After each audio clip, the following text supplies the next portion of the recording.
And a couple more items we're going to do. I'm thrilled to have Natassia Walsh. Natassia, why don't you come on up?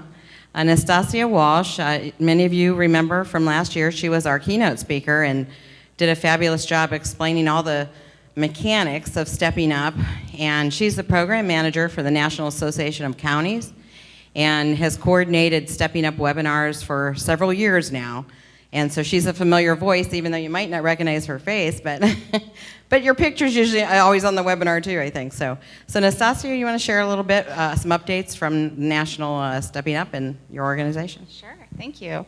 Hi, good morning, everybody. Good to see you all again. How many of you were here last year? Well, a lot of you. Good, good. Well, I'm not going to go through my hour-and-a-half PowerPoint again. If you want me to, we could talk later. You know, as Mary Lou said, I'm Natassia Walsh. I'm a Stepping Up Program Manager at the National Association of Counties, where I really do all of the day-to-day on Stepping Up in partnership with the Council of State Governments Justice Center and the American Psychiatric Association Foundation. So, you know, we're really excited to be here. You know, I was thinking about these events, and this was actually the first Stepping Up Summit event that happened in any state around the country that we know of. We had a national Stepping Up event in 2016 in April, and the first Stepping Up event here. And since then, we've had more than a dozen statewide Stepping Up summits happening across the country. I mean, Arizona really was the first one to start those, and I've been traveling around the country and doing speeches in Ohio and Iowa and California, and I was just in Georgia 2 weeks ago, and really seeing a lot of movement with Stepping Up, but Arizona's still, you know, sort of the leader on that. A quick update sort of on the national scale. So we're at 453 counties that have joined Stepping Up so far. I think last year we were closer to around 350, so still seeing a ton of momentum on this. Still seeing a lot of movement around the country. Arizona is still the only 100% Stepping Up state, so thank you guys so much for continuing on the leadership on that. We don't even have any other states that are even close. We have a lot of states who have a lot, I mean, Iowa has 100 counties. They have about 50 counties who are part of Stepping Up, so I don't want to say that other counties and other states aren't doing a great job, but this is where, you know, 100% of the leadership has come from, so thank you guys for being part of that. One of the things that I wanted to talk about quickly, since Mary Lou sort of prompted me about an hour ago, I was like, you want to go talk about that on the stage? I was like, sure, I can come up with something.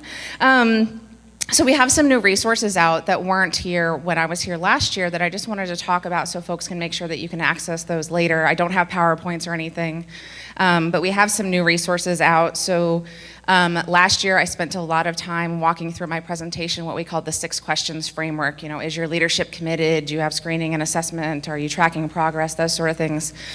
We created sort of a short hand document that's closer to about 8 pages that has case studies in them. So for each question, it highlights a county or two that have been able to do that really well. And it's really short and easy to share with your community members. So that's up on the website now. Last week, are any of you on the Stepping Up email listserv? You would have gotten an email maybe on Monday. Okay, well, we need everybody to go sign up for that so you can make sure you're getting all of these resources. You can do it on the website. It's stepuptogether.org. You click on the little orange Take Action button, you can sign up. That's my obligatory pitch to you to go sign up. But last week we released what we call the Project Coordinator's Handbook, and what that is, it's a pretty long document, but what it does is it sort of goes through those 6 questions and gives you a lot of what I kind of went through in my presentation last year, and it has exercises for you to do as part of your efforts. So if you're coordinating these efforts in your county, you can sort of look in there. It's got key questions you should be talking to your leadership about, questions to bring up in meetings, and ways to sort of keep that momentum going. So please feel free to go on the website and download that. We also, just in July, released what we call the Stepping Up Self-Assessment Tool.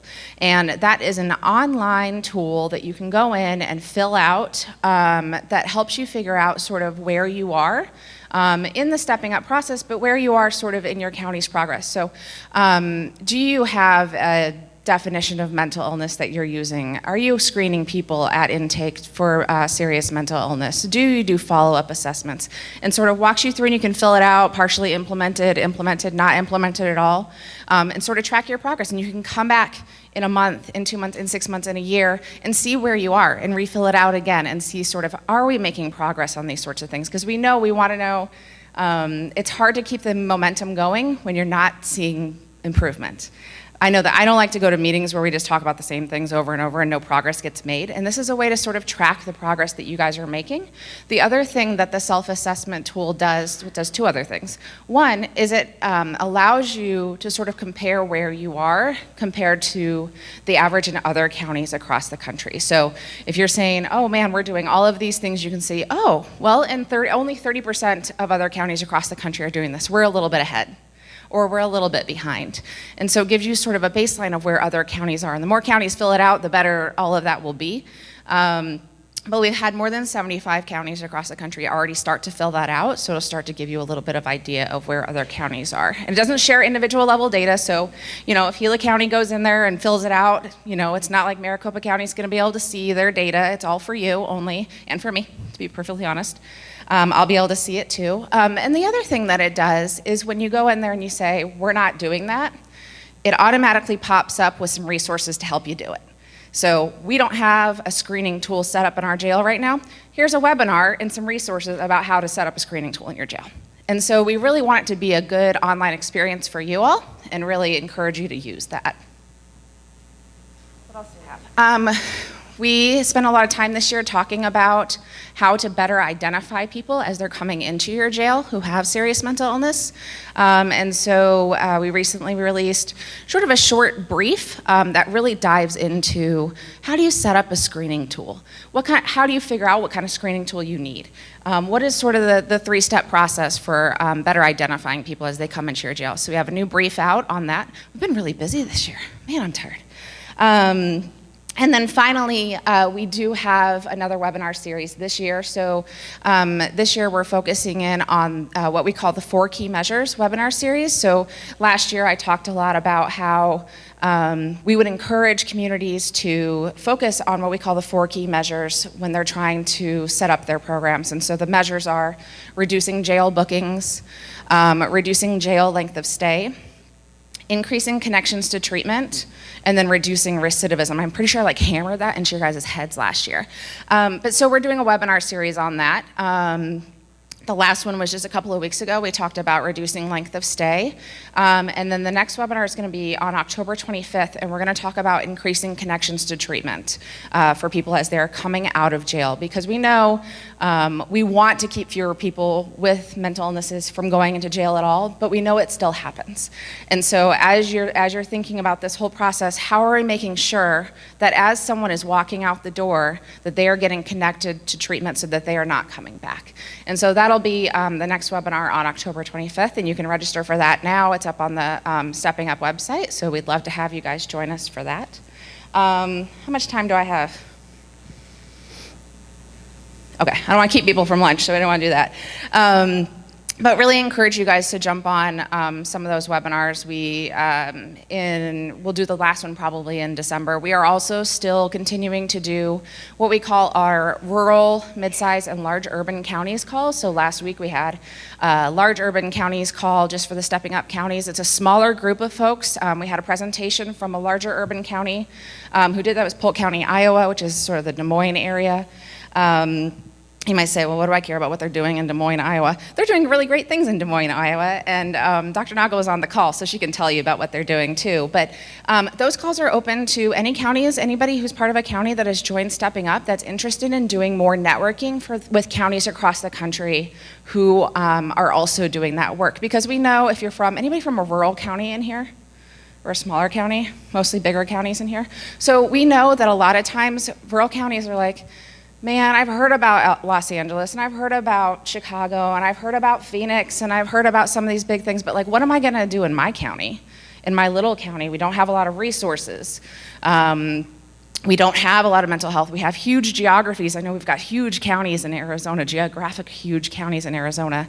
And so this is a way to sort of network with those counties, hear presentations that are really from sort of those smaller counties or counties that are similar in size to you, and they're a lot more engaging. You can actually ask questions back and forth with each other. It's like a conference call. And so would really encourage folks to join those as well. It's open to anybody. So just grab my card or email me, and I can add you to those calls. The next ones we'll do will be in November. They're just quarterly calls. I know folks are like, I have so many calls, I have so many webinars, I have so many things to do. But we only do them quarterly, so really encourage folks to be a part of those. So I'm going to be here serving as an expert tomorrow afternoon as well. And so happy to chat with anybody about anything I can share with you about what I'm seeing across the country as well. So thank you everybody for being here. I think she's going to dismiss you to lunch.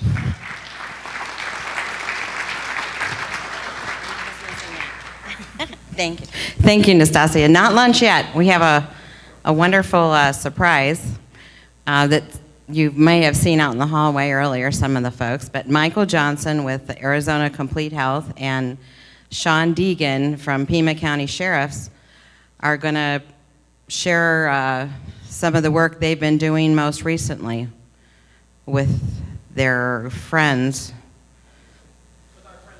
With our friend Leo, who I don't know if any of you have seen him in the newspapers, but his graduation was in the newspapers with his graduation diploma hat and everything. So. Awesome. And actually, before we do that, I have a surprise for you, Mary Lou. Mary Lou mentioned to me this morning when she was complaining that she did not have a laptop for David's Hope.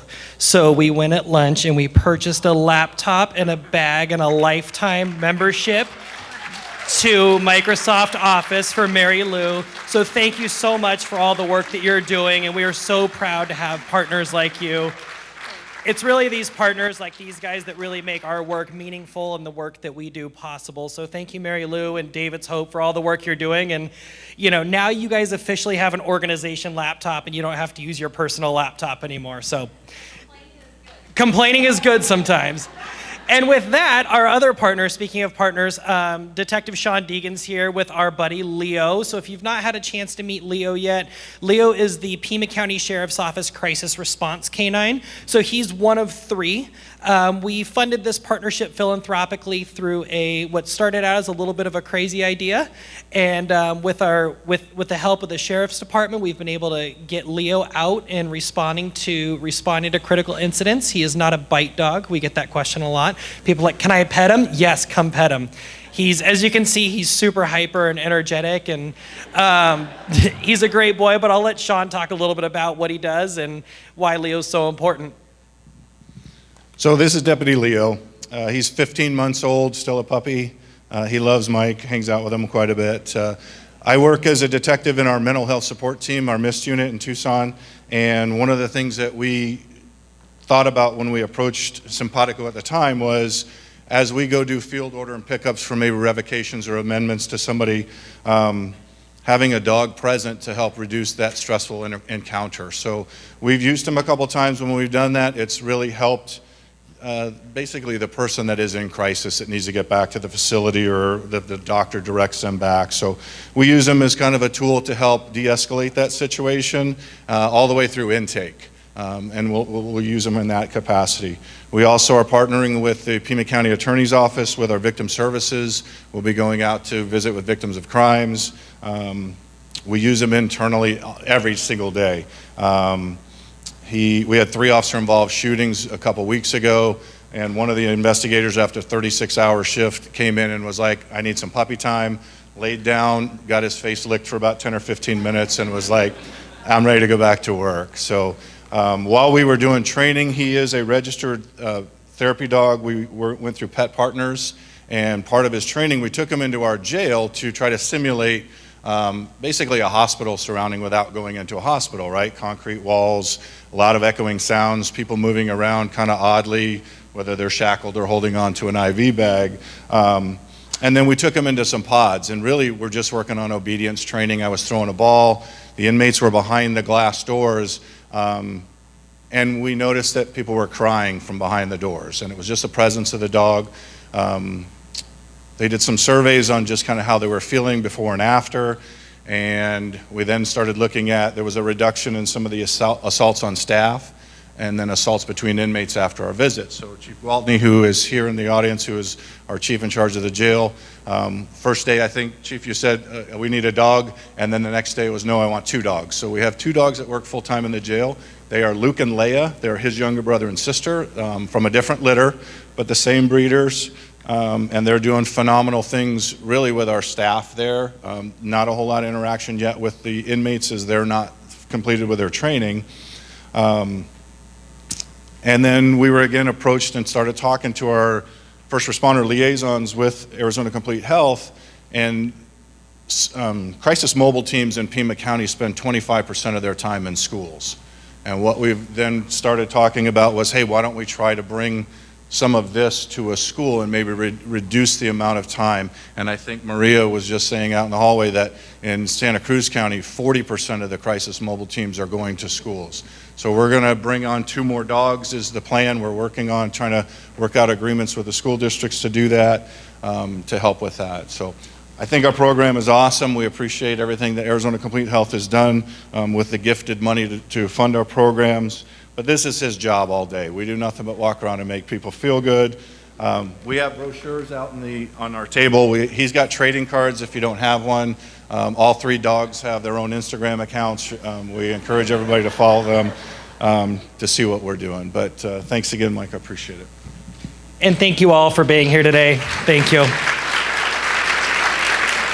If you've not had a chance to come see Leo and stop by the Arizona Complete Health booth, please do stop by. We're happy to share information about what we're doing with this program and also what's going on with the Access Complete Care transition. So if you have any questions, feel free to reach out to us. And if nothing else, you can always just come pet the dog at the end of the day. So thank you. Amazing, thank you. And thank you for the laptop. We will be putting that to good use, to Arizona Complete Health. So we will be back for lunch, and we were also going to have Greg Taylor and Vicki Staples share briefly during the lunch hour, so you'll be hearing that in about a half hour. And we'll break now for lunch and see you back in the session at 1:15. Thank you.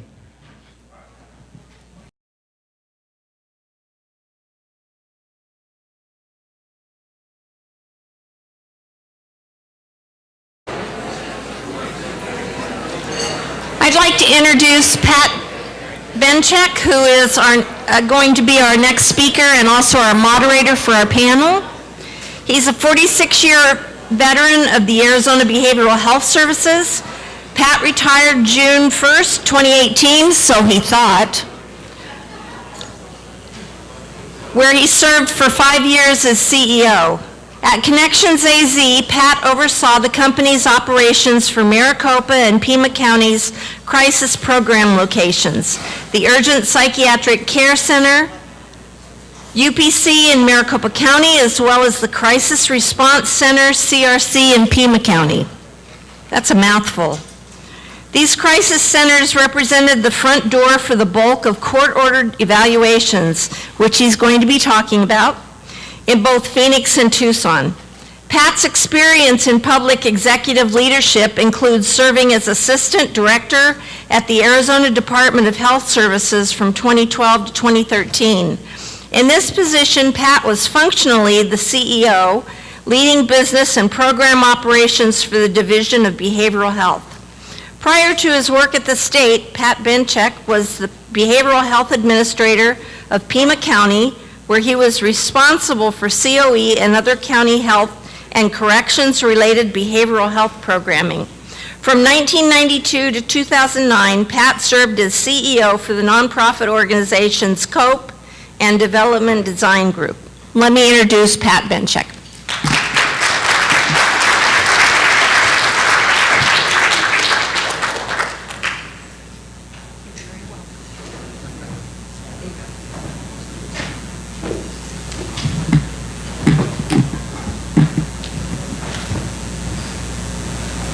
Well, good afternoon. The day started with the Reverend with just kind of an amazing motivational speech, and I get to talk to everybody after they've had lunch. I'm going to talk with you a little bit about what's a concept called assisted outpatient treatment. In Arizona, we refer to that as involuntary outpatient treatment. The reason that I'm raising this issue at a David's Hope Steppin' Up conference, because it's an area of county responsibility that, if I can use the word stepping up to mean continuous performance improvement, I'd like to really kind of focus on some issues related to this and to offer some suggestions as how we might be able to advocate for this particular system to better serve our communities. The assisted outpatient treatment basically is where the courts get involved and order an individual to comply with behavioral health treatment, because they have been the mental illness in itself, the brain disorder, has created a situation where they may not have the insight or the judgment to care for themselves, and so the courts get involved. The purpose is really to reduce danger, because if a person has impaired thinking, they may be a danger, and we obviously want to be able to do something to intervene. There are really four major components as I look at it, and let me say this, I'm not an attorney. I'm not a psychiatrist. As you may have picked up earlier, I retired, so I'm not even employed. However, and when I do a presentation on a topic like this, you're going to get it kind of brought down to the level of probably family members trying to navigate a system. And that's very purposeful on my part. It's about all that I can possibly do. We're going to bring in a panel after this that is going to bring expertise to the table, that is going to be able to take the concepts that I lay out in somewhat of a simplified manner and kind of bring them up to get really a full presentation. But the components of AOT is, number one, the person who needs help. For whatever reason, their brain isn't working properly. Now, I'm 68 years old. When my knee starts hurting, I know I've got to do something to intervene about that knee, because I'll fall down. But when you have impaired judgment and a brain disorder, part of the issue may be that you can't really focus on what it is that you may need and what route you might need to take care of yourself. So that's the first component, is the person who's in danger because their brain may not be working. The second component is the person who cares about that person and sees what's going on and feels some responsibility to intervene. They may be the person who signs the paperwork to initiate the process, but they are the second important component of this, because they're the person who cares and is going to try to help. The third component is a mental health system, and it's got to be able to respond to the needs of that individual if there's been a process and a court orders something to happen. Because you can't really have court-ordered treatment if you don't have psychiatrists and social workers and nurses and most importantly, case management to do the supervision for that individual. Because the court may say you need to do these things, but unless you've got accountability in that and someone looking out for that, the court ordering is meaningless and the danger will not be resolved. The fourth thing is what I refer to as government oversight, and this really involves law enforcement and the court and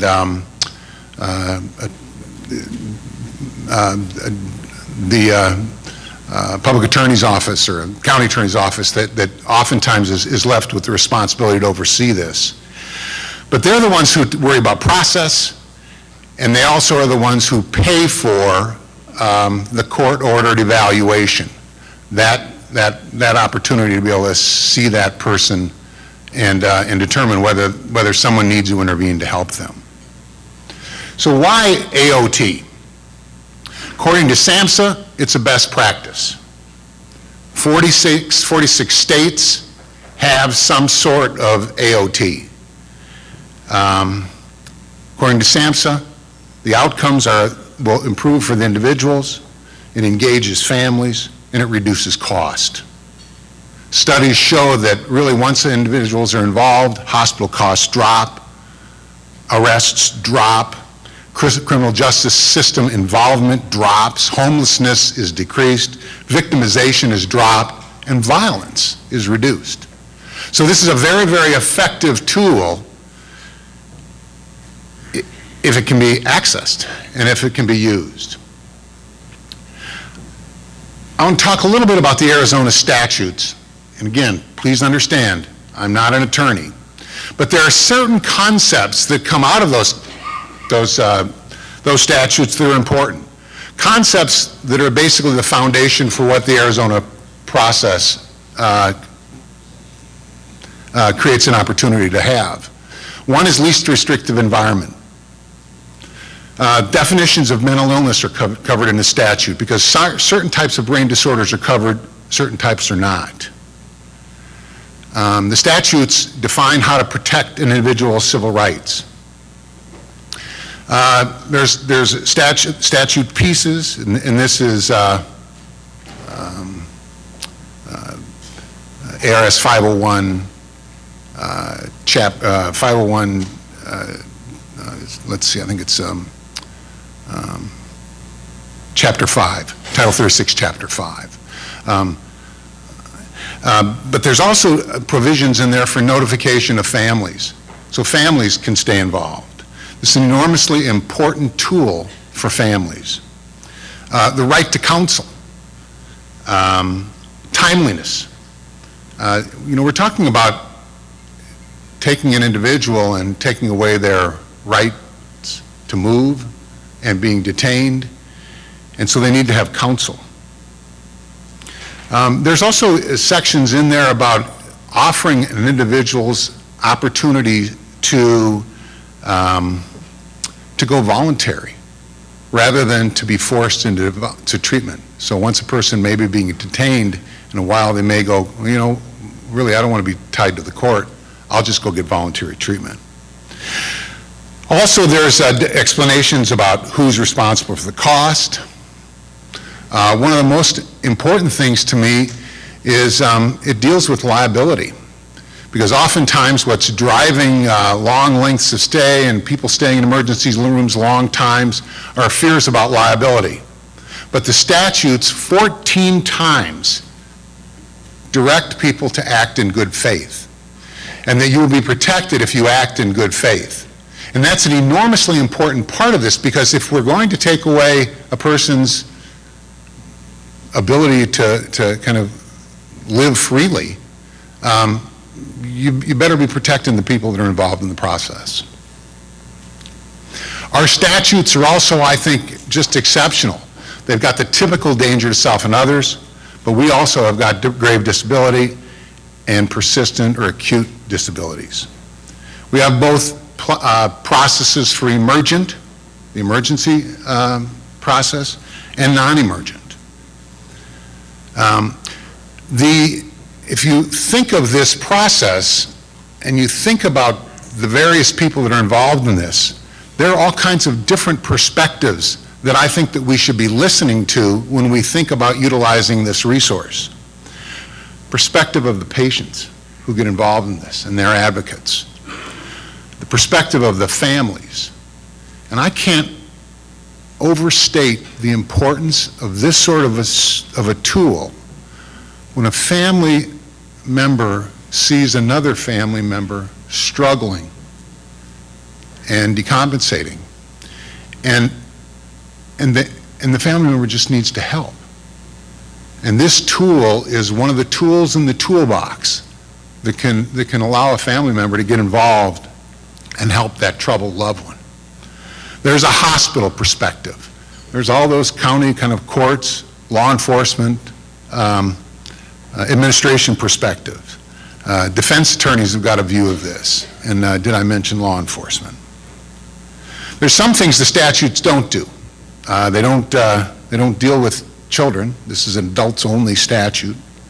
It doesn't really deal with certain types of brain disorders or psychiatric conditions, things like senility, things like traumatic brain injury, those substance use, those aren't in themselves reasons to utilize the involuntary treatment process in Arizona. So it's not a perfect situation, and I do hope that we can continue to work together to kind of improve that. There are 15 counties, and this is a county responsibility, and so there are 15 different systems. And those 15 different systems are all somewhat different in terms of how they are structured, how people get access to care, and there are different approaches to how counties might approach this. You know, I see three that I'd like to just kind of talk about for a minute. And again, I'm trying to think of how we can utilize the influence of this group and the stepping up process to seek improvement. There are counties that delegate responsibilities to a third party. And that, they certainly can do that. Their agents then manage the process. Over time, I question whether there is good county oversight, whether it's the most efficient way to do things. There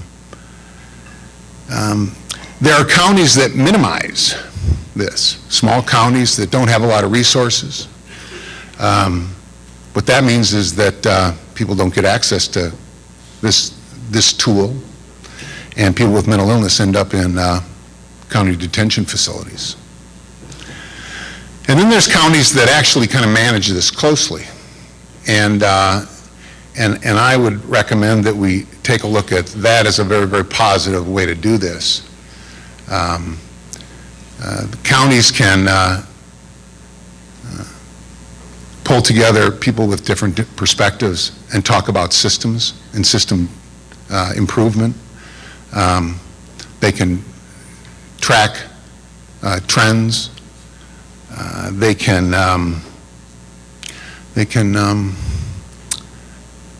reduce costs. One of the biggest things that court-ordered evaluations or this process in Arizona pays for is the cost of hospitalizations.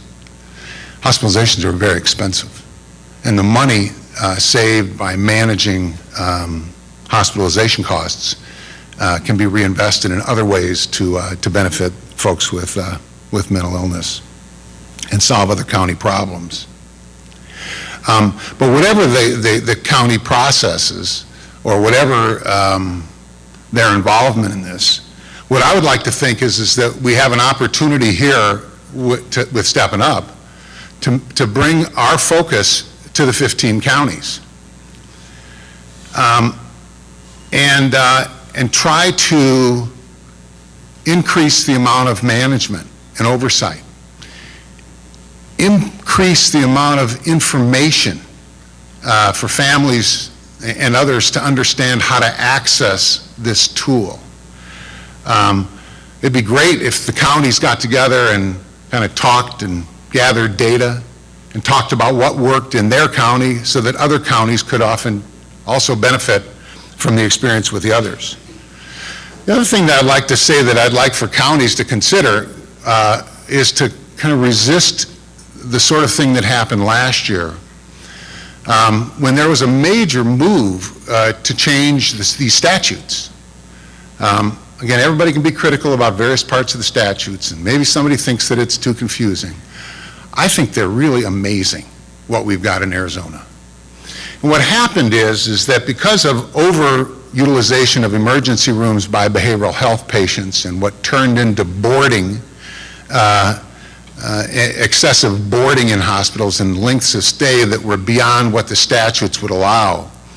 The major hospitals in Maricopa County came under attack and by the attorneys who were advocates for families in Maricopa County. And they threatened to sue because people were being held beyond what their what the law would allow them to be held. And so there was a lot of complaining to the REBA here. MMIC did, I think, a great job in pulling together those hospitals and the crisis centers. And for almost a year, they talked about changing systems to improve outcomes and reduce the likelihood of ED boarding and, of course, lawsuits. About, 8 or 9 months into it, all of a sudden the conversation shifted to changing the statutes. And the major driver of that was the Hospital Alliance, the Health Systems Alliance of Arizona, which is the 4 large hospital systems. Let's see, that's Honor, Banner, Tenet, and let's see, who am I missing? The fourth one, and Dignity. And their focus was to change the statute, and this is the layman saying this, who's not an attorney, really to reduce liability and to get those people out of the emergency rooms really rapidly and into the crisis centers pretty much on demand, so that they then could no longer be the target in the future. Now, I'm all for improving the statutes, but I identified a whole lot of stakeholders. And what happened is that they hired a lobbyist, they were the lobbyist, they hired an attorney, and that attorney basically worked with that group and rewrote the statutes in a way that I do not think was helpful. And it ended up going up through Senator Bartow's office to kind of the legislative discussions, and it lost. And it lost because it failed to engage the stakeholders. And importantly, family members. It also failed to engage the counties, which is a pretty odd thing to be able to say to you when this is a county responsibility. There were almost no county representatives at any of those meetings. And it was completely Maricopa-centric. They were trying to change the statutes to solve the problems in Maricopa County. And as I said, it failed. I really want this group to use Steppin' Up as an opportunity to say to the counties, we want this tool to be accessible, to be discussed, to be utilized, and to be made as good as it possibly can be. Because I think it's a good statute, and I think it protects people, and I think it creates an opportunity to reduce danger. But the hospital systems and the lobbyists and their attorneys will be back again. And I really hope that what we talk about here is, how can we get counties working together better? How can we get an assigned individual in each county to be the person who's responsible for this, so that when a family member needs to access this type of system, they know who to go and talk to? Now, I'm not going to suggest here that REBAs are not available to do that, but not everybody is operating with the REBA system. But if the counties are responsible for this, boy, I'd love to have a county person that's responsible, that everybody knows about, so that this tool can be used. I'd love to see the day when we could have the counties getting together and talking about what works and what doesn't work. I'd love to have the counties together to collect data, to take a look at how often is this tool used, how many people get it through an evaluation, how many people end up in court, how many people actually get court ordered. Because what we can do with that information is develop more efficient systems and improve this tool. As it is right now, we've got 15 dispersed counties all approaching this in a different manner. I'm not going to be here critical of anybody in any county about how this is done. I do ask that we use this stepping up to approach the counties and make the point that we want this AOT process in the state of Arizona to work as well as it possibly can. So with that, I want to thank y'all for hanging in there. I look around the room. I don't think I saw anybody falling asleep, and I feel pretty good about that after lunch. We have a panel that's coming up, and they're going to present, and I hope that you all have an interest in making AOT, involuntary treatment in Arizona, a stepping up initiative. Thank you.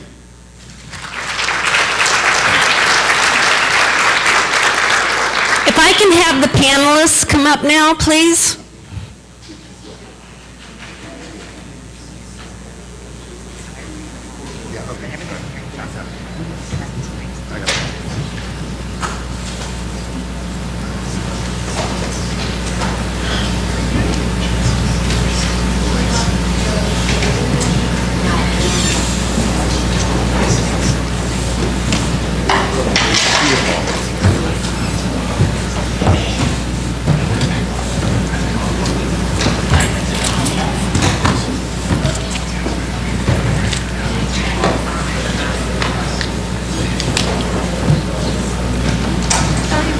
I'm good. How are you, Dr. Olson?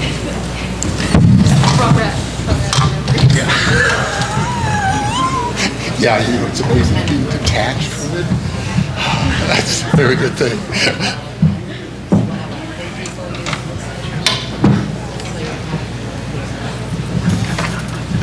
If we're not hearing, then we'll pick it up with my hands.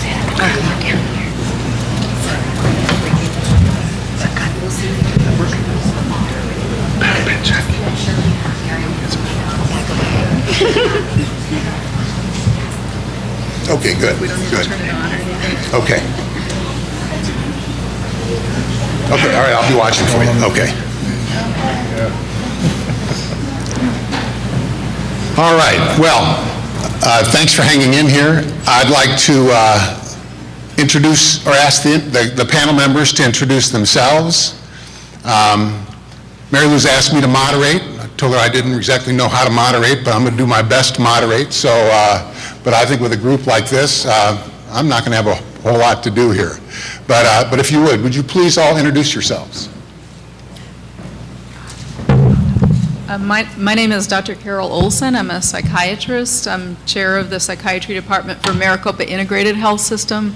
Maricopa County, as Pat mentioned, does things a little bit differently, or every county does things differently. But in our county, most of the people entering the involuntary process are coming through one of the urgent care centers, of which there are 3. And if those doctors there believe that the person does need a full court-ordered evaluation, they do come to one of our 2 facilities. Hello, my name is Kara Ahern with Community Health Associates. We provide outpatient treatment for, we have 11 different outpatient sites. We cover 9 different counties. We're in Yuma, Pima, Douglas, Bisbee, Nogales, Parker, San Luis, and Casa Grande. We also have crisis mobile team services. We provide outpatient care, case management, system navigation, psychiatric services, and primary care for members, to include a pretty high caseload of members on court-ordered treatment. So once they're deemed appropriate through the COE process to be on a court order, we become their health home and we begin guiding them through that process.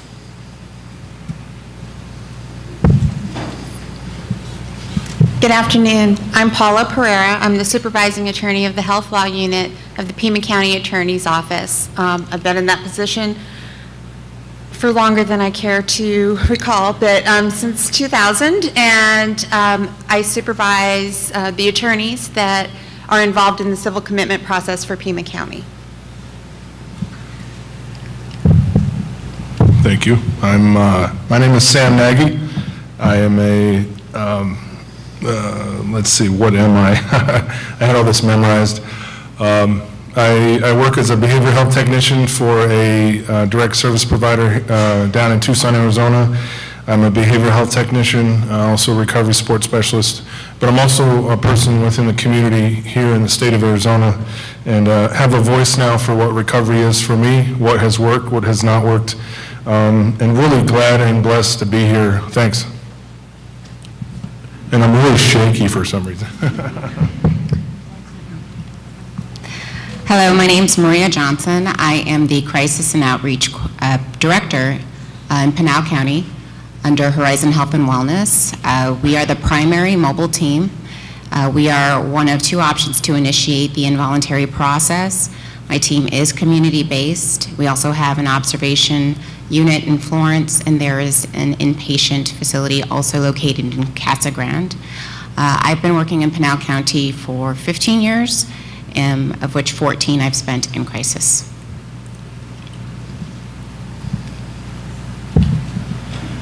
All right, good afternoon. My name's Jason Moore. I'm a Deputy County Attorney with the Navajo County Attorney's Office.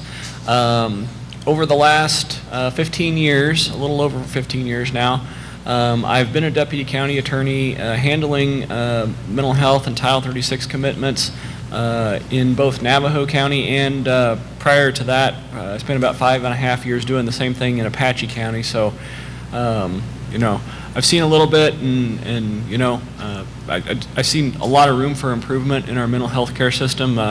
It's frustrating at times to be in this position, and I'm sure every panelist up here would agree with that. We've got to have more money for our mental health system, and if there's a message to the legislature, that's what it's got to be. But yeah. Okay. All right, I think that we're having a little bit of difficulty with people hearing it, so we're going to take the microphones off for a second and use that. And you know, and I'll keep an eye to the audience. Would people at least, I'm not going to call on anybody, but if you're not hearing well, would you please just kind of give me a wave, and then I'll ask people to repeat things if I can. So you know, the thing I would just like to do, I mean, the theme of my conversation today was system improvement, and I don't want anybody to sit here and talk about how bad things are, particularly for them, but what can we do to strengthen this and make this a better tool? And let me just start by saying access for families. I think that it's an enormously important issue for families to have access to this sort of a system when they see a loved one who's in trouble. But oftentimes, well, unless you're linked to I mean, everybody here knows all about this, but well, if you're a family member with a 22-year-old and they aren't thinking clearly, how does that information get out there? Do we have to get to the point where the person needs to be hospitalized or engaged with law enforcement or being arrested to get that, or can we get ahead of the system a little bit? And so I'll just leave that open and ask for the folks up here to respond to that. I can say something. I mean, I think we can all say, you know, that we've seen tragic cases both here in Arizona and across the country of individuals who have not entered the treatment system and then have given ample warning that they're not doing well and that they're struggling, and that ultimately there's been tragic outcomes with violence and et cetera in those situations. And I think that it is true that the general public really does not have much understanding of how they can get someone help, a friend or family member who's struggling, and by the time they start to try to navigate the system to do that, there isn't a lot of oversight in the system here. So you can have people who interpret the statute in ways that you kind of wonder, where did you get that? That isn't really in the statute, you know, and it's, you know, so-and-so who told them that, you know, 10 years ago, and they just continued on in their career making that same interpretation. And there's a lot of situations that occur that, you know, as we all know, comorbid substance use is an extremely common problem among people with other types of psychiatric conditions. And unfortunately, there's a lot of assumptions often made if there's drug use going on at the same time as the person is exhibiting the psychotic symptoms. There's often an assumption made, well, we can make a conclusion right off the bat tonight in the emergency room that your problem is all substance related. And there's no way to do that. Psychiatry is not an exact science where you can give somebody a blood test and prove that they have schizophrenia versus a substance-induced psychosis. You're only going to learn that over time. And if indeed the person meets other criteria for a coordinated evaluation, then that time may need to happen in a controlled setting where they don't have access to substances and you can determine what exactly is going on with that person. But there isn't really necessarily oversight on the state level. So when I have family call me and say, we've tried to get our son, our relative, in to be evaluated multiple times and he just keeps getting discharged that very night, it's hard to know who to tell them to complain to, or, is there an effective peer review process at the facility? It's hard to know, So I think that that's one way that I agree with Pat, that that's one way the system could really improve, is if we recognize how important this process was to public safety. If not, if you don't care about the person or their family, maybe you care about the other people whose lives can be affected by a person who is untreated. So maybe the state should start to put some resources into actually making this process work. The law itself has its problems, but overall, when compared to the other 49 states, it's actually pretty good. It's more, how we're using the law or not using it. Yep. In terms of making the process more accessible for families, I can tell you that what works, or is at least begins to address the issue in Pima County, is that we take a no wrong door approach.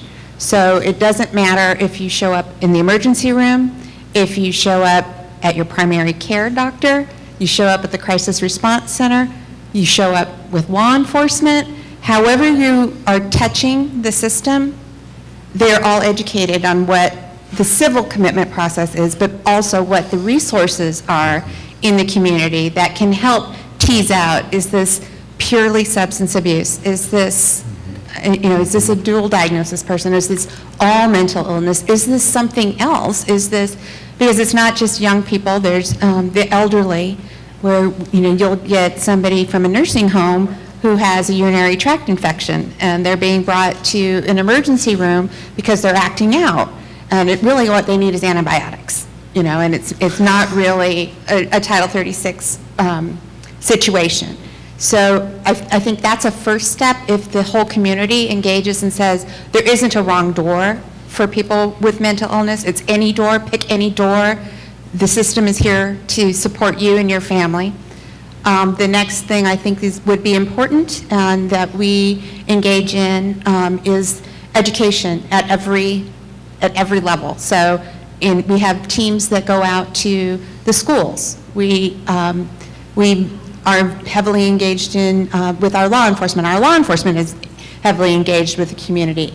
I can tell you that if anybody ever asks my office if we would come and present on Title 36 and what it means and what it doesn't mean, we say yes, I'm here. So I think you have to have engagement from many different components of your community, right? It has to be all the stakeholders understanding that they do have a stake in this. So it's the hospitals, it's the private practice, it's law enforcement, it's county attorney, it's county administration, and it's also the state administration that has to agree, or maybe not agree, but at least agree to work together to identify what our systems look like, how they are similar, how they are working, and those aspects of the various systems that could be improved, and the best way to do that, and what the overall cost to society, not just in terms of dollars and cents. So this is what a civil commitment process costs to engage in, but if you don't engage in the civil commitment process, what's the cost to the community? I think you find that you are spending way more resources not addressing the issue than if everybody sat down and said, this is an issue, it's a community issue, we need to treat it as such, just like you would with diabetes or heart disease or what have you. You have a thought? I do. I have a question. Yes. So how many attorneys do you have working doing the civil process in Pima County? Well, I supervise the health law unit, and there's 3 attorneys in the unit, including myself. That said, that's not enough. So I borrow lawyers from the other units in the civil division who will, take a hearing, like one day, they'll take the calendar for one day a week. So it's probably the equivalent of 4 FTEs. Thank you, Paula.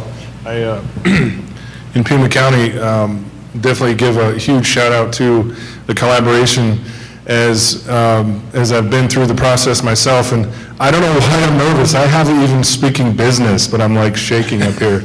And not to give a plug to anybody, but to plug the efforts in what have happened here in Pima County, here in the state of Arizona, and all over the country, really. I mean, this is not just an Arizona thing. I mean, a lot of people get sick, a lot of people don't want to get well, and I think that's why, for me, it took so long to get well.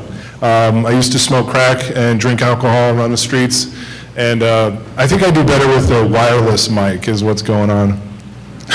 But, so at one point, getting well was just, forgive the term, a pipe dream. And I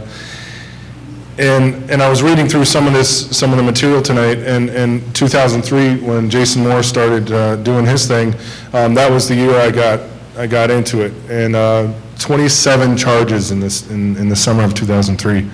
There's actually some people in this room that really have a huge part to play in my life, and maybe I'll get to that here shortly. But I think for me, getting well is what I call it, created a life of recovery that I was incapable of producing on my own through COT. State of Arizona saying Pima County, through the jurisdiction of Pima County there in Tucson, allowed me the opportunity to go to a hospital and not to jail. And I was not always a super fan. I was not always happy to get cuffed again and go into the back of the police car and smell the sweaty butt crack smell. Let's pull that back of the police car. Forgive me.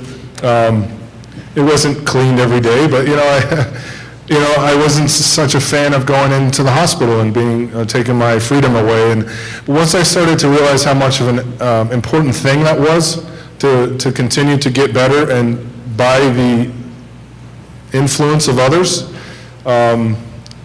I stayed well. It's been 11 years since I've had any COT interaction.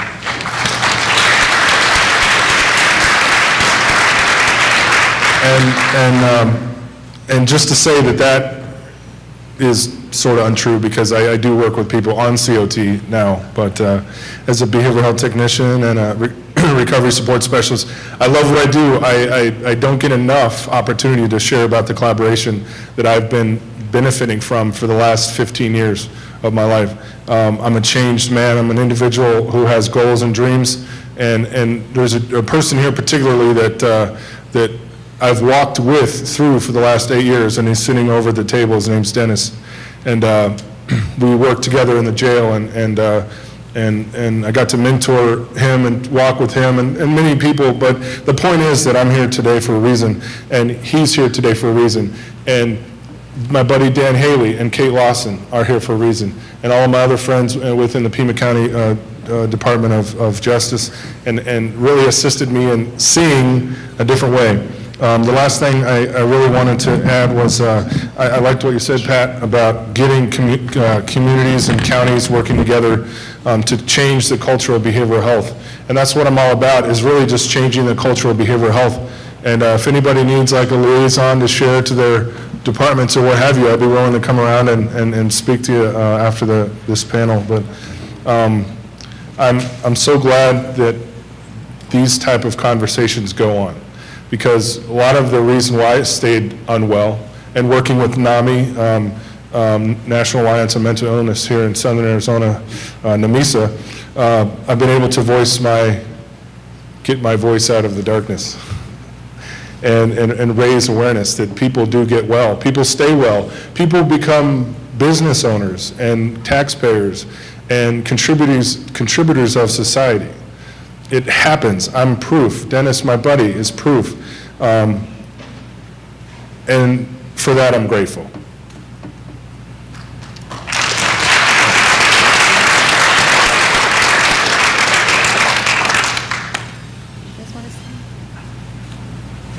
I was hoping that we could hear from, regarding the access issue, to someone who is more predominant of the rural counties. And I'm going to probably reach to you, and though there's certainly rural areas of Maricopa and Pima County, so much of what happens gets dominated by the bigness of those counties and those communities. But any comments about the access in the rural areas for this sort of a tool? So I work and represent Pinal County, and accessing information is definitely a challenge. I think some of the challenges within Pinal, we don't have community transportation. There are approximately 8 different law enforcement agencies, and so information can vary from one area to another. We are the primary mobile team, again, in Pinal County, and so how we try to spread education and allow access is we cover all of Pinal County with the exception of some Mercy-Maricopa zip codes, which is next to the Maricopa County line.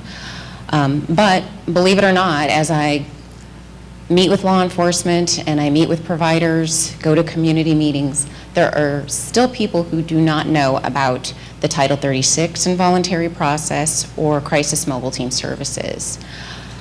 So the best that, again, we can do as a mobile team is when our volume's low or we're not busy, we're out doing community outreach. So we're going to local businesses, urgent cares, PCP offices, stores, providers. I'm always making my way around, meeting with law enforcement agencies, again, providers, stakeholders, to educate, and all I can do is just continue spreading education. We've come a long way in the 15 years I've been working in Pinal. Again, we have an observation unit and inpatient unit now open in Pinal County, when prior we were having to refer out of county and having to work up against the volume in Pima County or in Maricopa. So with having those dedicated facilities, I think the access to information is going to be further improved as people are coming and utilizing our facility. Again, we also created a form, a Title 36 handout for information of what the process consists of. If I wasn't in behavioral health, I would know very little about Title 36. So when we pass this out, it reviews not only how to access and initiate this process, but also the breakdown of what the process consists of after a person's hospitalized, which is, the court hearing, the duration of court order for treatment, options under court order for treatment, and responsibilities. So yes, the area, we're rural, the geographic, it's large, but access has been improving, especially again with facilities online, and just having mobile teams in their downtime go out and spread that education. Yeah, one thing that I definitely notice in the Title 36 as I do, it is extremely rare in my county to get a person involved in the Title 36 process that is not criminal justice involved in one way or another. That's usually how they get on the radar. And perhaps my county isn't representative, but we get a fair amount of people who, frankly, any outreach to the community, families or local PCPs or hospitals or isn't going to do a whole lot because probably about half of our people are folks that the term we use is they blow in off Interstate 40. They're from out of state. They show up in Holbrook, Winslow, and they end up with criminal justice involvement. end up getting transferred to a hospital, and that's where a social worker or something recognizes that, okay, there's a mental health issue here, and they need help. And so, we've been doing a fair amount to go out and try to educate law enforcement, how to recognize some of the signs and how to deal with people who do suffer from mental illness, and educate them a little bit about what the process is. Let them know that the only option, there are options out there other than taking the person to jail. You can take the person to a hospital. And letting the law enforcement, because when law enforcement officers decide I want to be a cop, I don't think many of them think very much about the fact that they're going to be interacting with the mentally ill like they do. And they think it's all out chasing the bad guys and stuff like that. And unfortunately, dealing with mental illness is a big part of their job. And so, educating them that there is a process that they can initiate on their own. You have the right to go to our local mental health provider. You can fill out that application for evaluation. You can get this process started. You can take the person to, our mental health hospital yourself and fill out an application there. Just educating them that they can do that. That is one of the things that, we've been working on over the last couple of years, and we continue to work on. In terms of, outreach to families and stuff, I'm surprised at the number of phone calls that I get from family members in my office. We want you to involuntarily commit, my relative, my daughter, my mother, something like that. And, I don't know, maybe we need something up on our webpage or something that, explains the Title 36 process and how it's, because as it is right now, of course you can't initiate, a Title 36 proceeding at the county attorney's office. It all has to go through the local mental health agency. And so, that's ultimately what I have to do is get them directed correctly. But yeah, that's the big thing for us. So. Great, thank you. Community Health Associate, I'm sorry. I'm sorry, I just wanted to ask Jason a question. Sure. Jason, now, do you handle both Maricopa and Navajo County still, or just Navajo County now? I only handle Navajo County. And how many petitions did you file last year in Navajo County for court-ordered evaluation? About 110. Were all those inpatient, outpatient, or they outpatient? What type of petitions? Petitions for evaluation, that was probably about 110. We probably did about 20 to 25 hearings.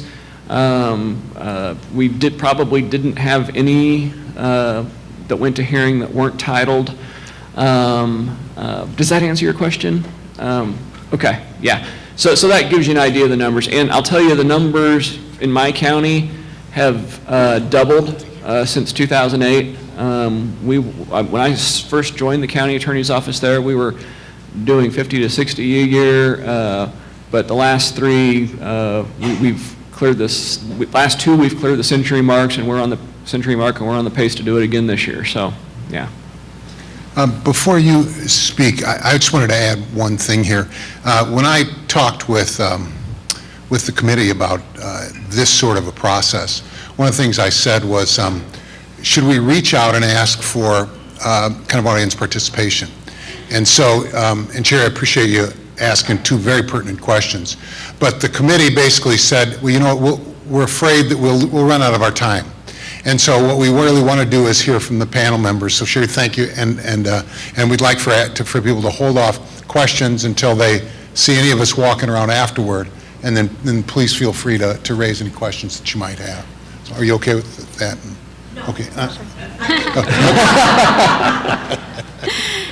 Community Health Associates covers a lot of really rural areas. Yuma County we have a fantastic partnership with Horizon. That observation unit that opened up not too long ago has been a really great resource for us. We work closely with the CRC in Pima County, but we do have other areas such as La Paz County where we have to transport members We have to transport them all the way to Yuma for observation. We try to get as many of our crisis mobile team workers out into the community to do that education, but when it comes down to it, it's a lack of facilities, a lack of resources in the community to be able to serve people. We've recently opened a recovery opportunity center in La Paz County, where it's sort of a living room model. Law enforcement can drop off people that are in the community that need a place to go, and we'll observe them and see how they're doing, and if they are at risk of decompensation or we're more concerned about them needing a higher level of care, we have to transport them down to our Yuma site. So, and then same with Santa Cruz, Cochise County, we have to transportation services is a challenge, and we have to get them all the way to Pima County for evaluation or hospitalization. So we just work really well with our partners, work closely, communicate, as good as we can, and just try to make sure that we are coaching families through the process, educating families as much as we possibly can. I think, kind of like what he said, there are also a lot of circumstances with outpatient care where family members really want a loved one to be put on a court order, and it's not always possible. So I think it's helping them understand that there are some limits. They may not meet criteria, even if we fill out the paperwork and we get them to the hospital, it may not be upheld, and educating them and providing as much ongoing support as we can. Great, thank you. One of the points that I raised was trying to look at system improvement opportunities, and I've had the pleasure of working at both the state and the county. And the thing about the state is that they like to take from the county. When there's a county responsibility, they typically don't stand up and say, here, let us help. And if there's someone who hears who works from the state, I don't mean to offend anybody, but they're really counties, this is a county responsibility. And so counties have got to look at how can we get better at this? Any thoughts from the panel about kind of system improvement across the counties? How to make this better? Yeah, please. Yeah, one thing that has been a big thing for me for years is I don't think that across the state we have a very unified mental health care system for the patients. People move, and especially people who are mentally ill, that they get thoughts and they move around the state, and you may, if you've titled them in your county and they show up somewhere else, or someone else who is titled in another county that shows up in my county, there seems to be a lack of communication and coordination of care and things like that, and I don't know exactly how to solve that problem. I mean, one thing that's always, baffled me, in dealing with mental health patients is, if a patient moves, I need to change venue, need to file a motion for change of venue to a different county, and I'm like, well, we have a unified superior court system. If they're titled in my county, they're titled everywhere. And so it's kind of the system doesn't make much sense, and I don't think it makes, especially if they're bouncing between different care providers. Somehow the system has to get more unified so that we can be more consistent, so that we can track people who need help better. That's something that just frustrates me on a daily basis. So, yeah. Definitely, that's a very common scenario that we see as well. We work with, I think, 9 different counties right now, and every county has different requirements for paperwork. Some require letters of intent, some just require treatment plans. So it's a lot to keep up with, just to understand the requirements of each county, and to have a change of venue go through if a member moves from one area to the next. It can be a lengthy process as well, and if the member is decompensating or we need to do a revocation and hospitalize someone, but they're in one county and the other county has jurisdiction, we've often seen people fall through the cracks that way. So definitely a more unified process between county would be incredibly helpful. I just wanted to make a comment about how the state could be helpful. I mean, I think, I don't think that we fully recognize the drastic change in how the United States handled mental health treatment in the last 50 years. We have about a tenth the number of inpatient treatment beds for treatment of mentally ill people now than we did then. And to a great extent, that's a wonderful thing because we are focusing on having people be treated in the community and be near their family and be able to make choices in their lives that simply aren't possible when you're living in, or being in a long-term hospital setting. But I think a piece was forgotten that some patients with mental illness have symptoms which are very refractory to treatment. Up to a third of people with schizophrenia do not respond well to medication.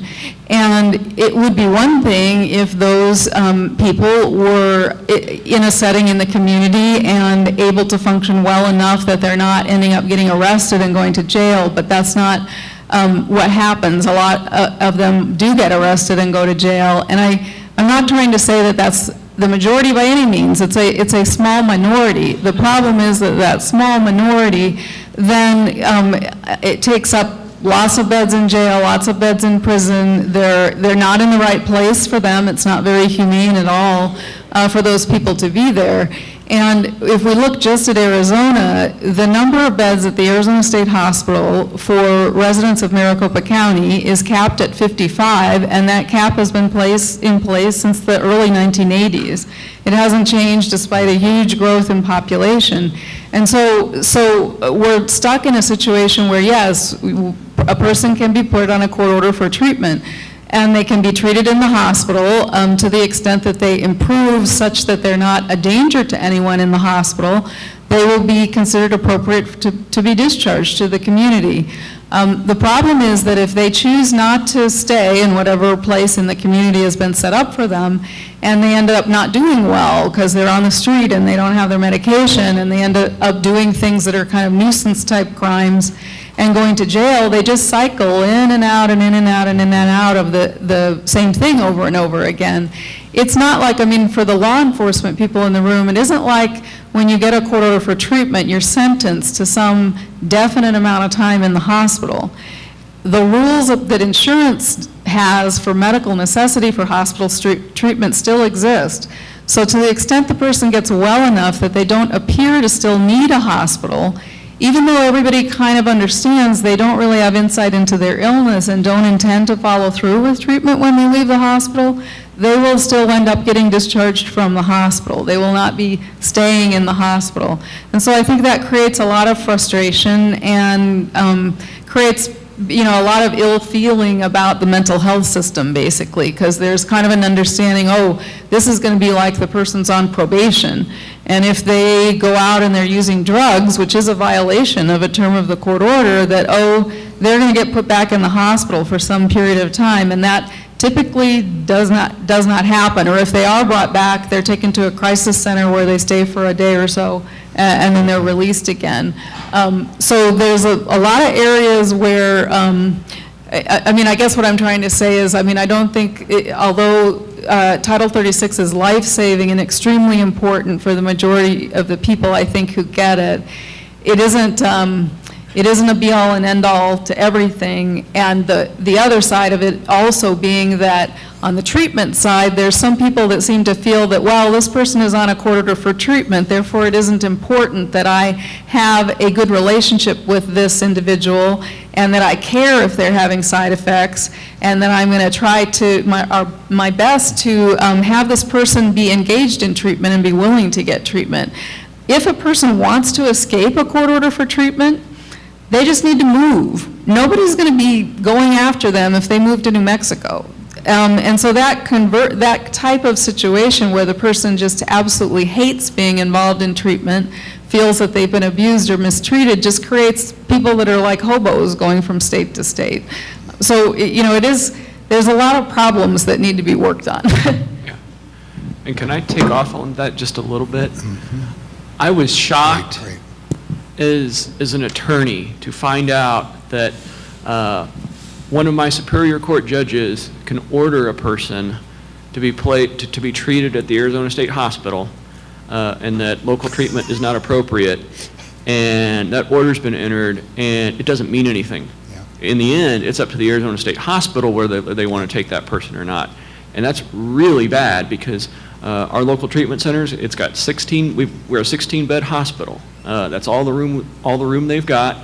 And in the worst cases that really need stabilization for periods of longer than 30 days, we can't do it really locally. That facility is designed for 30 days, and that's it. And so I was shocked, and my judges have been shocked when they've ordered it and it doesn't happen. So definitely we need more beds in the Arizona State Hospital and more funding for the state hospital so that they can help us out more with some of these really bad patients.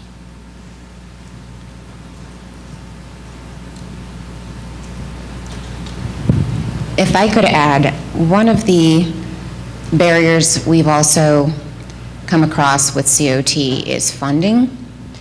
So if you don't have state benefits, or if you're not deemed SMI, if you have private insurance, TRICARE, if you're a veteran, the COT does not apply. You have to have a funding source. And so there's a number of people who it's continuing through this process. I mean, we have our frequent flyers in crisis that don't have a funding source, refuse to apply for state benefits, refuse an SMI evaluation determination. So we continue to petition.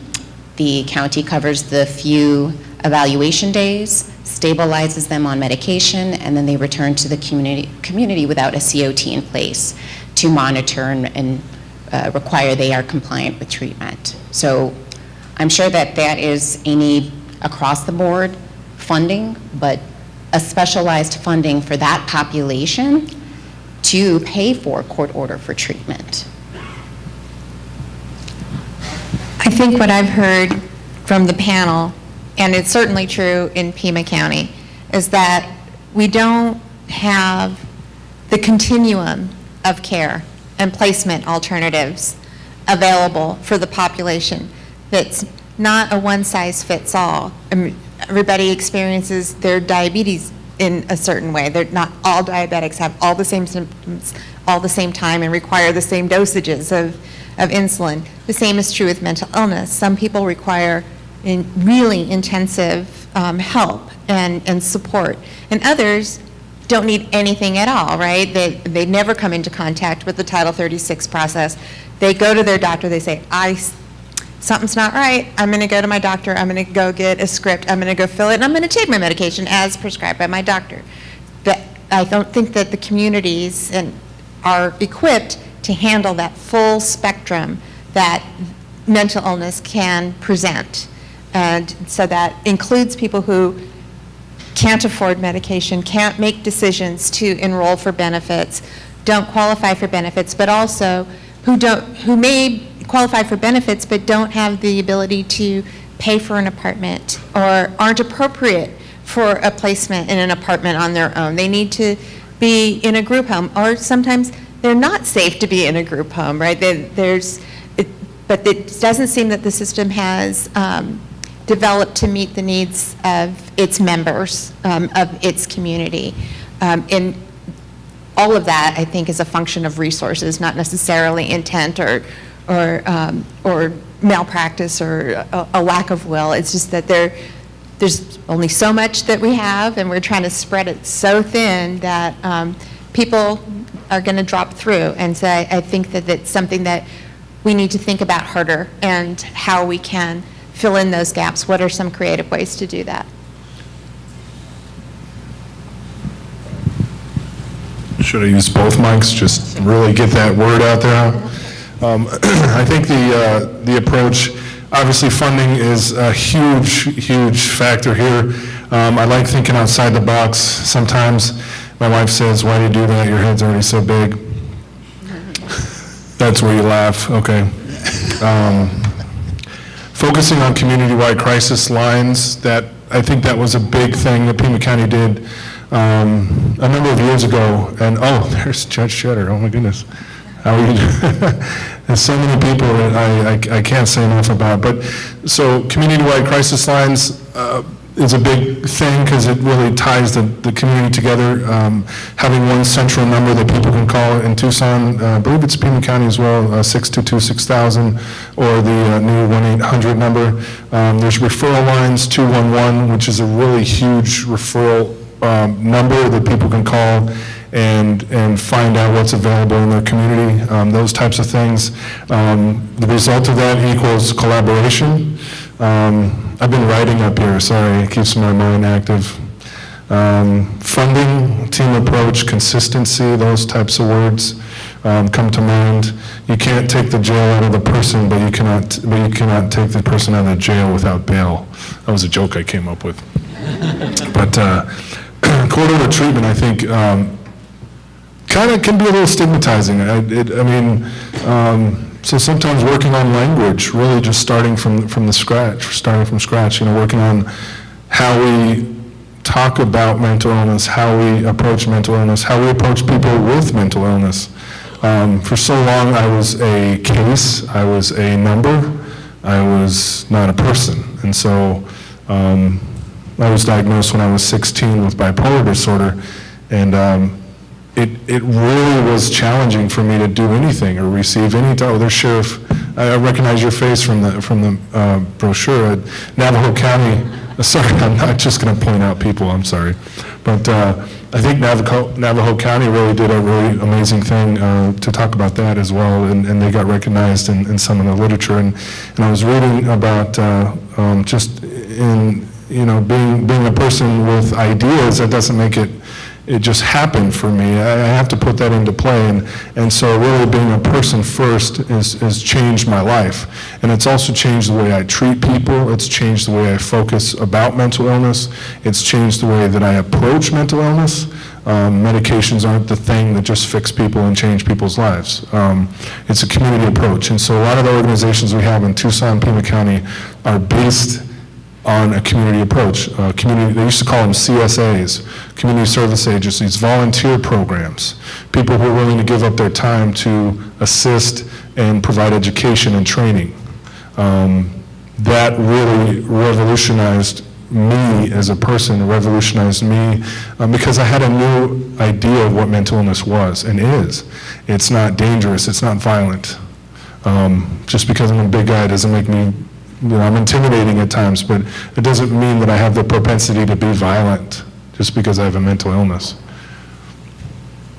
And so the result was collaboration, and that really ultimately identified who we were as a county, as a state, as a city, as a country. And then I think the initial contact when I was going through the hospital system was people who were tired and burnt out. The system, it's a load. There's no way to say it otherwise. But I think starting not from scratch, but building on what we have already as a state, I think will change the course and change the course of our cultural ideas long term. Well, I appreciate that, Sam. And you raised the issue of the call lines. I believe all of the REBAs contract for systems with 24-hour call lines. So that's a great point of access. And so I appreciate you reminding us of that. And Paula, you talked that, and I think it's really, really important.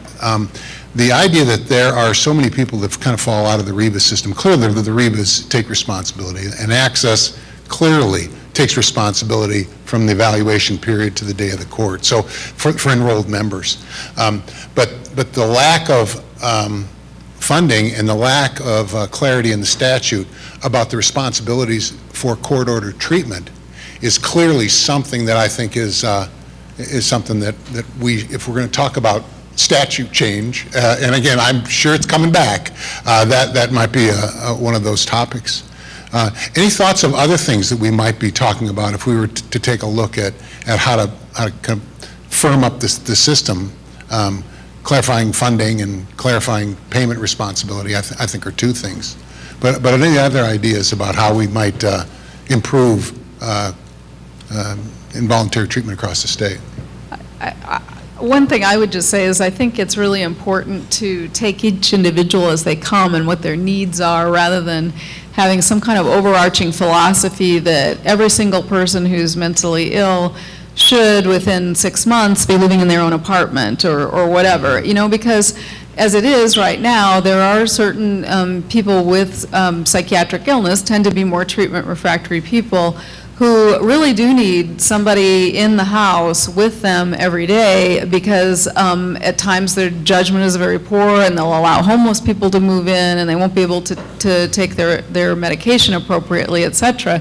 But the way the system is set up is that the only kind of settings that are providing that type of 24-hour in-home supervision are considered short-term, and the person is expected to have the potential to rehabilitate over a period of 3 to 6 months and then move into some place that's more of an independent setting. And although I understand completely why that, I think most people would want to live in an independent setting where they can make choices about the food they're eating every day and what they're doing, et cetera. I guess I just have a problem when it becomes this blanket requirement, and then it leaves behind the people that are having the most difficulty. And so it's those people who get pushed out of those places before they're really ready to handle the other place, and then they end up doing poorly, and then they end up going back to the hospital or being arrested and having that tragedy of having to start from there again, which is really, I think that just makes people feel like they're a failure when that's really the system that's failing them. Absolutely. Other thoughts on system improvement? And Dr. Olson, as you say that, it's like you can't have a conversation without talking about housing. Quality, affordable housing. There's always, that always comes down to a person in recovery. What basis upon, what bottom line thing do they need to build from foundationally? And affordable, quality affordable housing is right there. So I'm just a comment, but yeah, please. And just to add on to that, in some of the communities, to get in any type of housing, they have to leave their communities, they have to leave their, their families and go to a whole different geographical area where they may not have that support, so. Okay.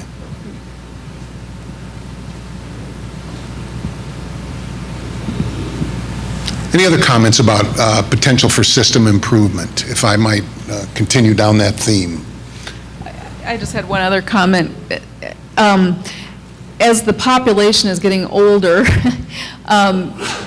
chronically mentally ill people, just like everybody else, is getting more of these chronic physical health conditions like diabetes, heart trouble, lung disease, et cetera. They're on oxygen. They require insulin injections every day, which they can't do themselves, et cetera. And the way our system is set up is there's these artificial barriers between what's behavioral health care and what's medical care. What can you provide in a licensed behavioral health group home and what you can't provide? And so a lot of people end up, either they go to some place where their behavioral health needs get taken care of, but their medical needs don't, or vice versa. I think the state's trying to address that with more of this integration of the funding stream for mental health and behavioral health.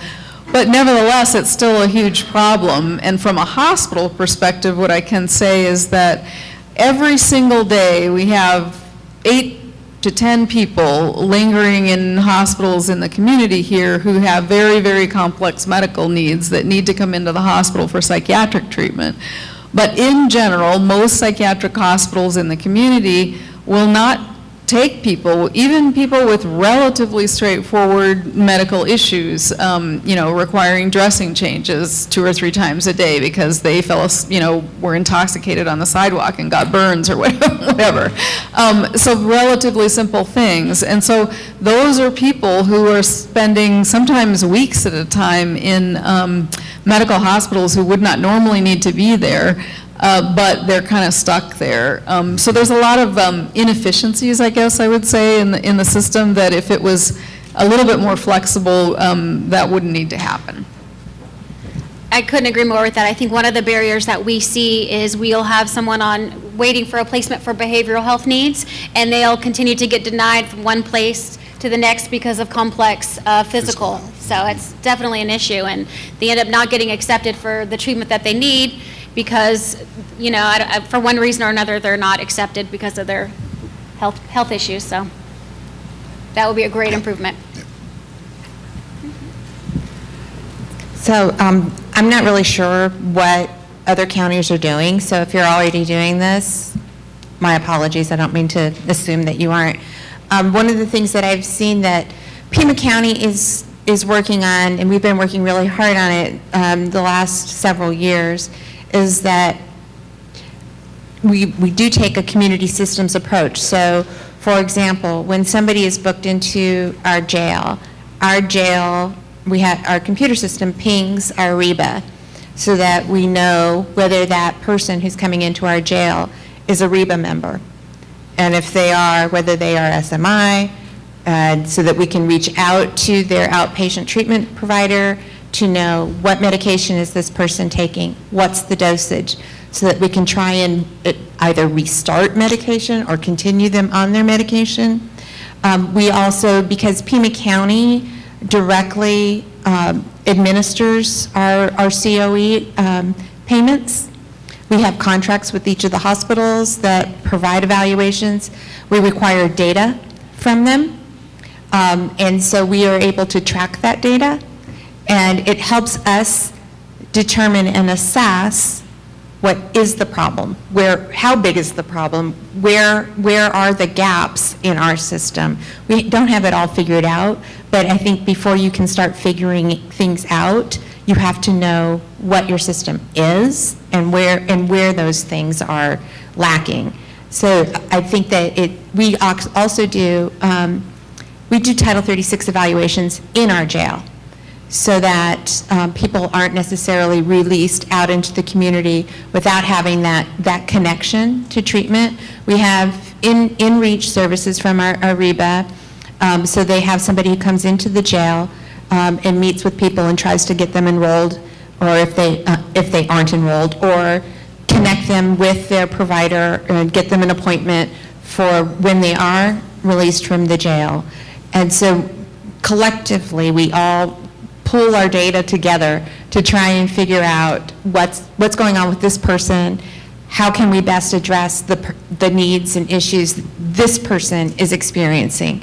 We also have some committees that we form where we talk about particularly complex or difficult cases.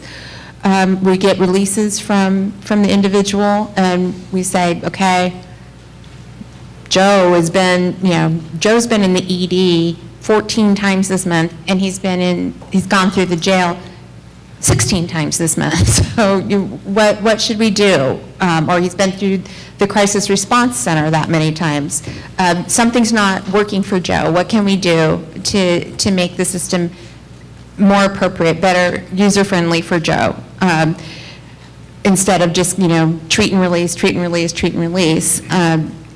I think that is an area that can use some improvement to determine, like I said, where the system has its gaps and the best way to address those shortcomings.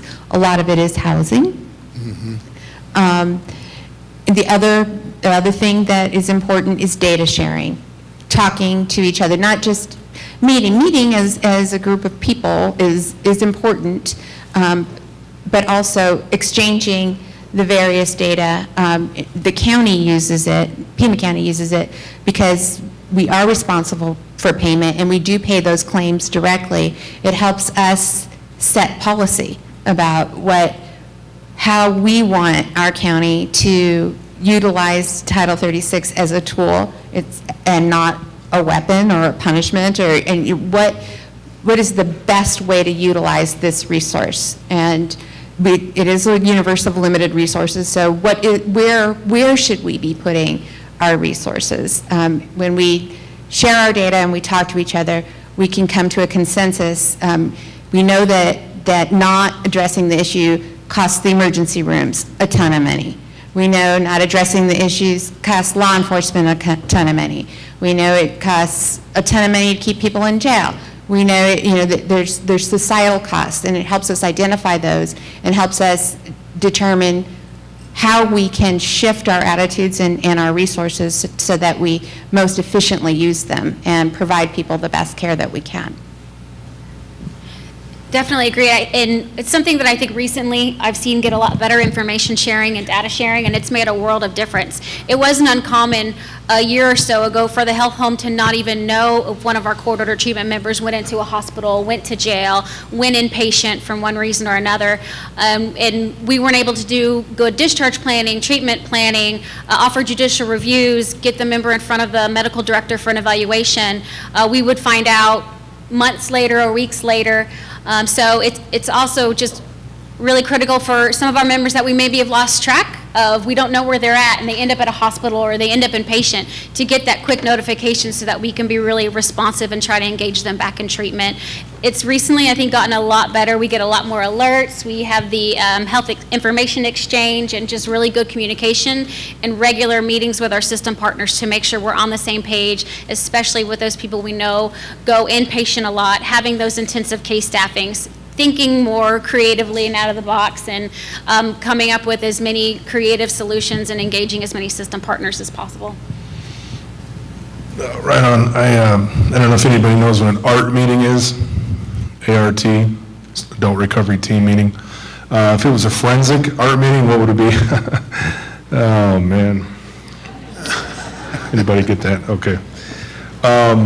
So I used to smoke crack, right? I don't know if anybody remembers that. Bad idea. It's a very bad downward motion. Then I got a job at the REBA, CPSA, and changed my life. But I'm working for REBA. I'm pretty excited because I get to meet up with great people and I get to learn all this cool stuff and present my recovery, but I also get to learn how the system works from the inside out. So I'm going from the outside in. I was incarcerated 23 times in the summer of 2003. That sucked. How do I get better? I don't know. So I started learning from people. I started going to meetings. I started surrounding myself with agencies that was helping the community. I saw it from my own two eyes. And so now, this is 11 years later, I work on an assertive community treatment team, ACT. Anybody heard of ACT? That's so sad. I don't think I saw one hand go. Dan's hand went up over there, and Kate Lawson, yeah, and some other people I don't know. Hi, guys. ACT is a national model. It's very expensive on the top end, and if managed not properly, it can really fall apart. But what an awesome opportunity to have nurses, to have employment specialists, to have recovery coaches, to have peer support specialists, to have doctors, nurse practitioners, who all work together to help individuals with mental illness. We have two teams where I work at. I work on team one, and we have about 85 clients. It's the most chaotic thing I've ever been a part of in my entire life. I guarantee you, even just sitting in the park drinking a beer was fine. Working on this team has totally revolutionized who I am as a behavioral health technician. It's changed who I am as a person. I get to see the inside out. It's not everything's perfect, and I have my stuff about this team, but it's my team. I work hard, and I was motivated. I was laterally promoted from a peer support specialist. Now I work as a program assistant. So I get all the calls, I receive everything just in and out. So I was writing some stuff down, and so what I thought of is we have art meetings. We don't have forensic art meetings, but we get notification from hospitals. We intervene. We send med lists. I send med lists to the hospital so they can now better treat the person who's in the hospital. They get this right away, so it's not a 14-day stay. It's like a 4-hour stay. So ACT, national model, very good collaboration within. If it works right, I think it could really change the course of behavioral health in this community.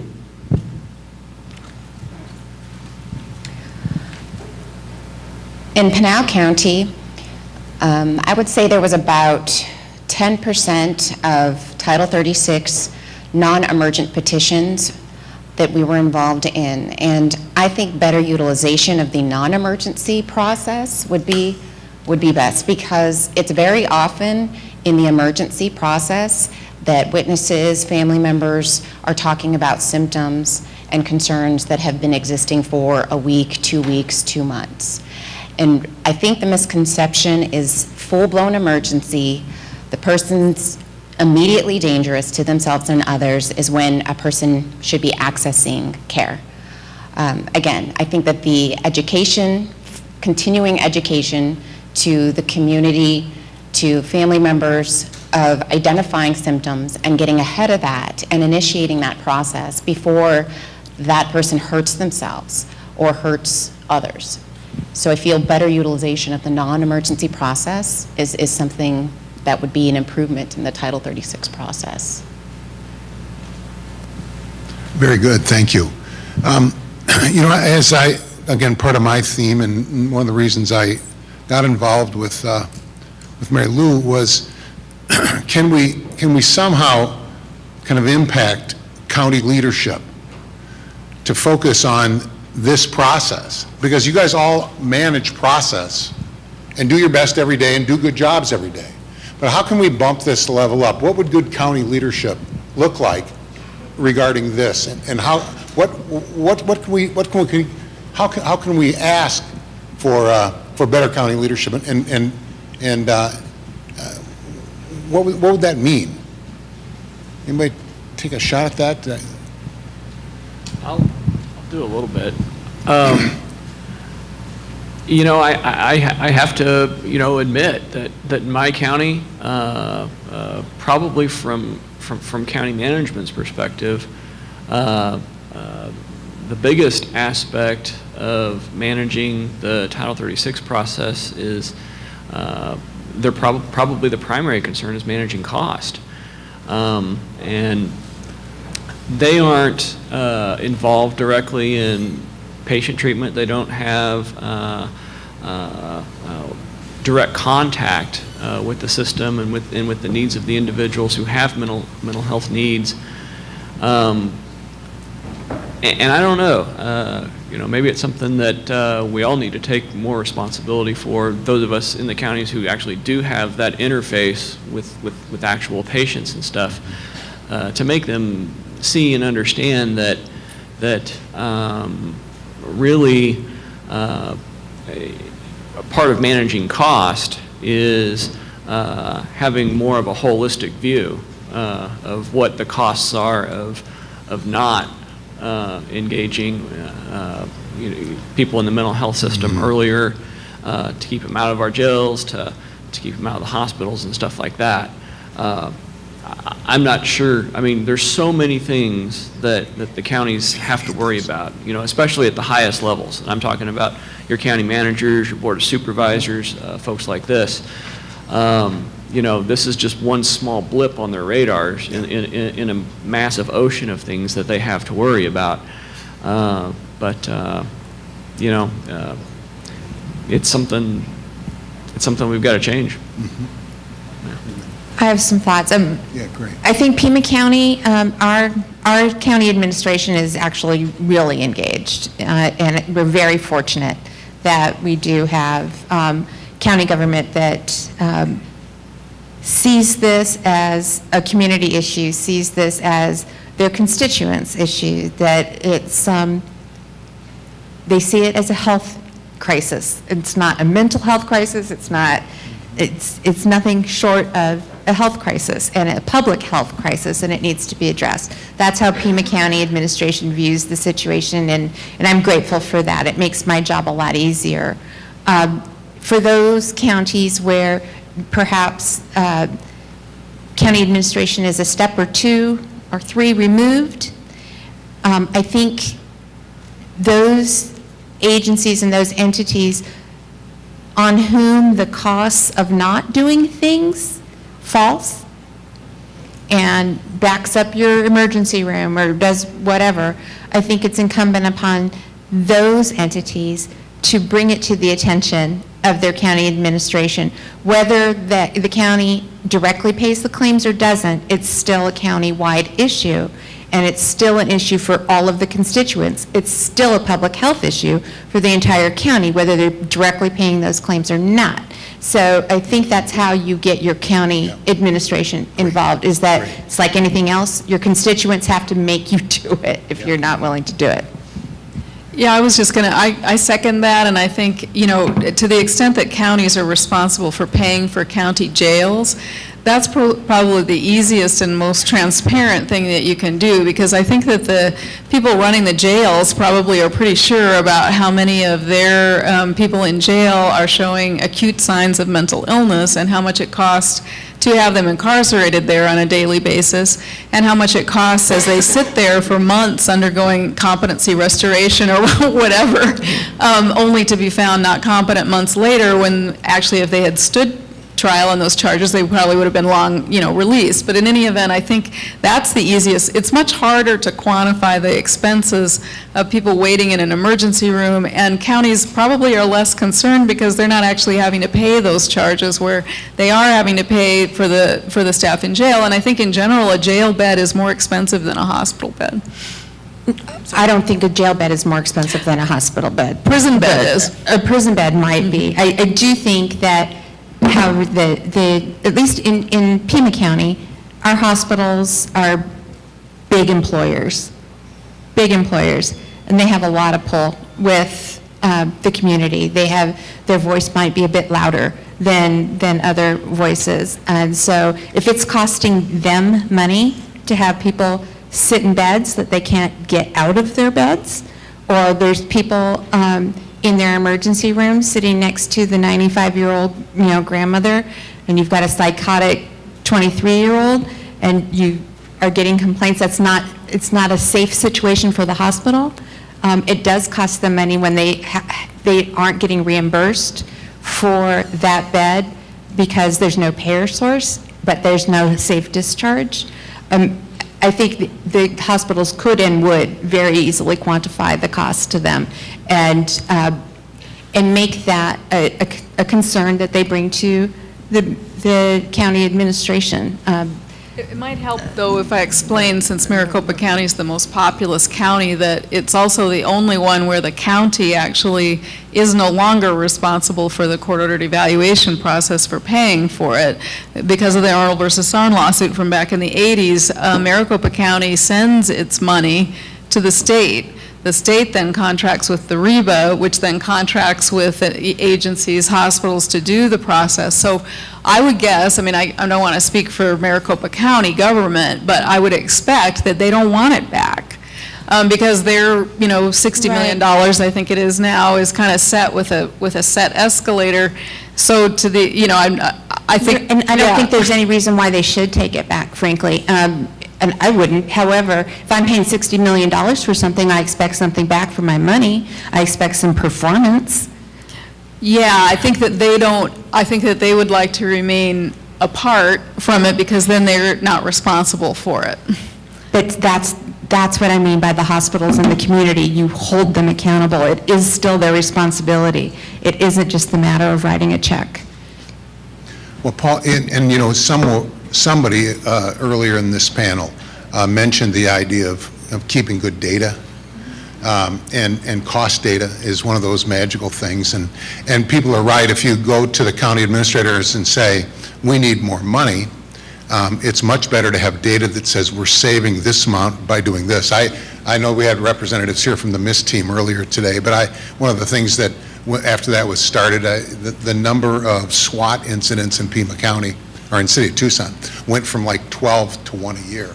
And so that's just this massive savings that then reasonably paid for a much better service approach.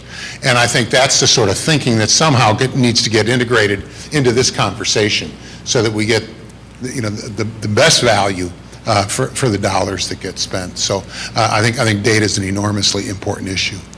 Any other thoughts about engaging county leadership in this? And boy, I get your point. They got a million things to worry about. And it's like this one doesn't really hit their radar very often. But any other thoughts on what we could reach for and hope for regarding county leadership regarding this topic?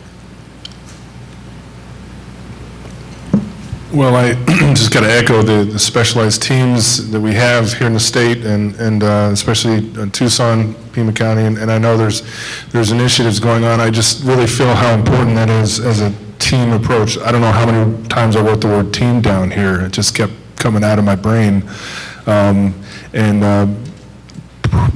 Having proof that it does save money, and I think that's what it's about many a times. But for me, really being a peer, someone that's learned through the process, I really feel that the leadership in our communities definitely need to hear from people who have suffered, or they don't like the word, but who have come all the way through the process and now are in recovery. And I think that's a big piece as well, the peer approach.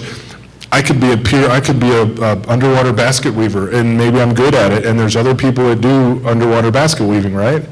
So that makes me a peer of the underwater basket weavers. You follow me? A peer could just be someone related to someone by the interest or something that they've gone through.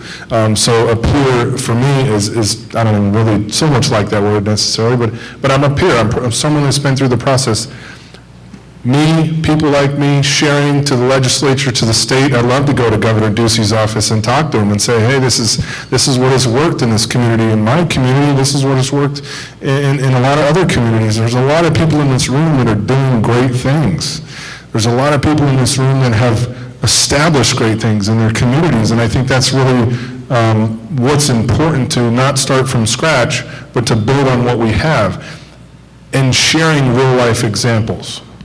And that's why I think me on this panel, I'm so honored, Mary Lou, to be here today and to share and to also experience through this conference what it is to step it up, to take that initiative and do something different, do something more. Because I know I can always do the dishes more, my wife will tell you. But if I do them too many times, she might expect that. So it's a side note. But that's all I got. To go along with the team concept that Sam mentioned, I think establishing really strong community relationships is really, really important amongst leaders. Sometimes with some of these really complex members that go inpatient, it can sometimes feel inpatient versus outpatient, and this is my job and that's your job. Each system can on occasion get frustrated with one another, and I think if we have a better understanding of our roles, better relationships, all of the work is all of our jobs. So I think sometimes breaking down those silos, working better together, understanding that it's the outcome of the member, that we all have the same goal, we just sometimes have a different way to get there. And communities where we have better relationships with the hospitals, I see better outcomes. With outpatient, when we have not as strong or not as good a communication with hospitals, discharge planning can be really tough. We're not looped in soon enough. It can be incredibly frustrating, and then we're in a situation where we're looking at readmissions, overuse of the hospitals, and I think just emphasizing that this is a system, we all have to work together and be that team if we're really going to see some functional improvements and better outcomes. I really like that, and in my involvement as the working with Connections AZ in both Pima and Maricopa, both Maricopa with MMIC's leadership had conversations about crisis services and system improvement and how to make things better. I worked down with the CRC, and Pima County was amazing. The monthly meetings that would really get the stakeholders together to say, how do we make this work better? Is that sort of thing, do the rural counties have that ability to have those types of collaborative, team-focused types of conversations? Yeah. Okay. I'll turn it over to you right after I'm done. At any rate, I can tell you in Navajo County we don't have monthlies. We do have an annual thing, trying to get all the stakeholders there for it. Even at that is hard because law enforcement's a big part of that, and trying to get representatives from each law enforcement agency, that's pretty tough. But team approaches do work. I see it in drug courts. We've been working to try to put together, mental health court. We have one. It doesn't look like what the Supreme Court says it's supposed to look like, because they have a lot of technical requirements for your that you're supposed to have to call yourself a mental health court. And I think it's really, their design is really set up more for Maricopa and Pima. It works better there, but we're trying to come up with our own unofficial version of that, where you do get different players in the community and stuff like that. And so that's one thing we're trying to do. In the rural community, it feels like a big, small town where everyone knows everybody, and it's such a small circle. We do have very regular meetings with the county, with the court, with stakeholders. I know a number of the representatives by first name, email, text, so I think we have that advantage in being a rural community that everyone knows everybody. And again, it's very much like a small town, a small community, but geographically, large in Pinal. But again, we do have those meetings, and we do have those work groups. And I'd probably say about 3 years ago, we worked with Pinal County to develop a conditional outpatient treatment plan for those individuals who did not have insurance, but would benefit from COT. So what we developed, I have an outreach team that would work with assisting them with getting access in place, or an SMI determination. Now, the access was something that was generally done as soon as they went to a hospital, inpatient facility in Tucson, or we would reach out and assist them with doing that. So there would be a conditional COT in place, and once eligibility was established, then the COT would become a one-year COT, combined inpatient to outpatient. And that was something that was developed, again, with good relationships and good communication and a work group and an identified issue of, we can't put this person on COT, there's no funding. Okay, how can we work together to address that and resolve it, because we're petitioning, again, the same person, the same group over and over again. And so the conditional outpatient treatment plan was something we developed with the county. So Great. It was very successful. Oh, good. Very good. Very good. Well, our time is about to come to the end here. I'm just going to ask if any of you have a minute or two, if you'd share any closing thoughts you'd have with the group. Since we've kind of gone beyond the time, you could also just pass if you'd like. But I would like for anybody to kind of offer any closing thoughts. I just was going to say, because it made me think it after your comment about I think that's great, because our problem is when we go to hearing on a case where the person is not considered seriously mentally ill and is not on access, even if they're probably going to get on access in a couple days, it doesn't matter, they're not going to get a court order for outpatient treatment. But the bigger issue, I guess, in my mind is why, when treatment of people with very severe mental illness who may potentially be a danger to themselves or others is a public safety issue, why does it depend on whether they have health insurance, publicly funded health insurance? Because they may actually have some money and have other types of insurance, but it doesn't matter. If they're neither seriously mentally ill nor on access, they don't get a court order for treatment. And I guess I kind of just question, even on a constitutional basis, why is it okay for somebody to be able to get a court order for treatment because they're poor and they qualify for access, but if they're not that poor, if they make $1,100 a month, they can't get it, but that's nowhere near enough to even pay for some psychiatric medication. So, I mean, I guess that's my issue, is I kind of feel like we're trying to bleed in what should be a basic function of society in making sure that people with those type of really severe psychiatric problems get treatment, because it's to their benefit, their family's benefit, and everybody else's benefit. But we try to say, well, they're only going to get it if they qualify for publicly funded insurance. Right, right. Thank you.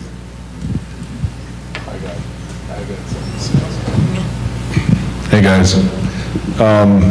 I think I don't assume anything about my panelists here. This has been a really amazing opportunity and a discussion, but what I do want to say is I'm a result of every single thing that has been talked about today. Funding, court-ordered treatment, specialty courts, accountability, time, energy, effort, and look at me. I have a successful life. I'm making a difference. I'm giving back. Drop the mic.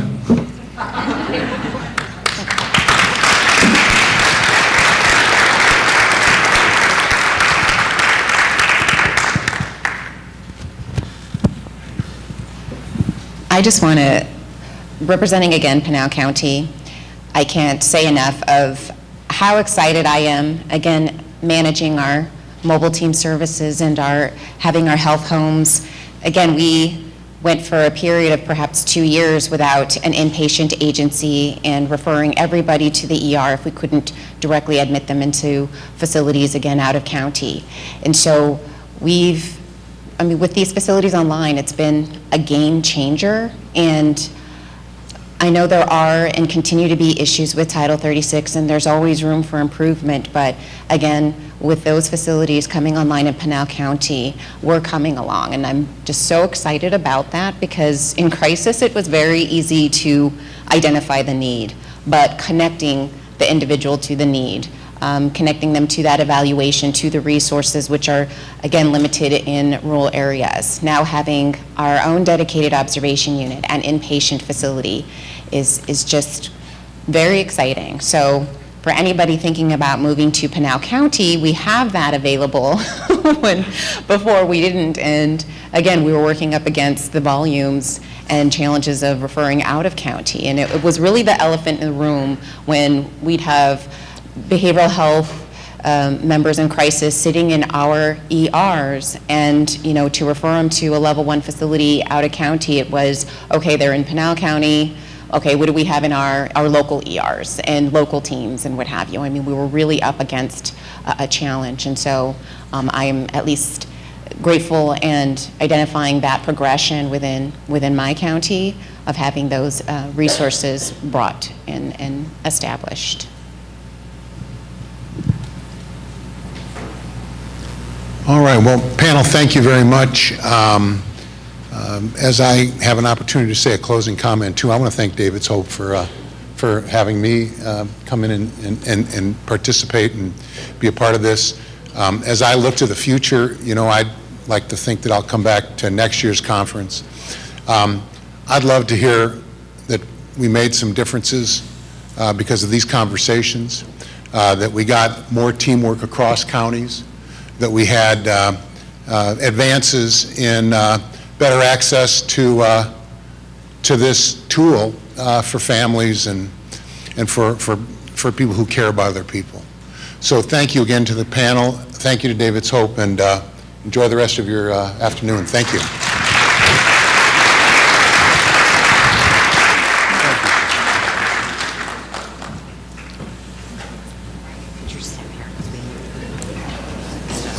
Let me ask people. Let me see. Did I? Yeah. Yeah, very good job. Thank you, panelists. Thank you, Pat, Benchik. We're going to make some solutions happen in our state, and we're going to be calling on all of you to help us moving forward. So a lot of work to be done at the state level, at the community level, at the county level. So we'll be working with many of you, hopefully all of you, on seeing comprehensive, effective planning and administration of Title 36. Not as the end-all be-all, like Pat said, but as a life-saving tool when it's needed. So we are going to go ahead and dismiss everyone. Don't forget to take all your belongings with you now because the room's going to be reset for the awards dinner. Oh. Okay. The panelists, can you take it to them? So they don't have to come back up. The panelists, stick around because Sherry's got something for you for a second. So, okay, so we will be back here for the awards dinner that begins. The food will be on the table and ready to be started to be eaten at 5 o'clock. And we thank you all. Thank you, Sam Cochran. And we'll see you all later this evening. Have a good afternoon.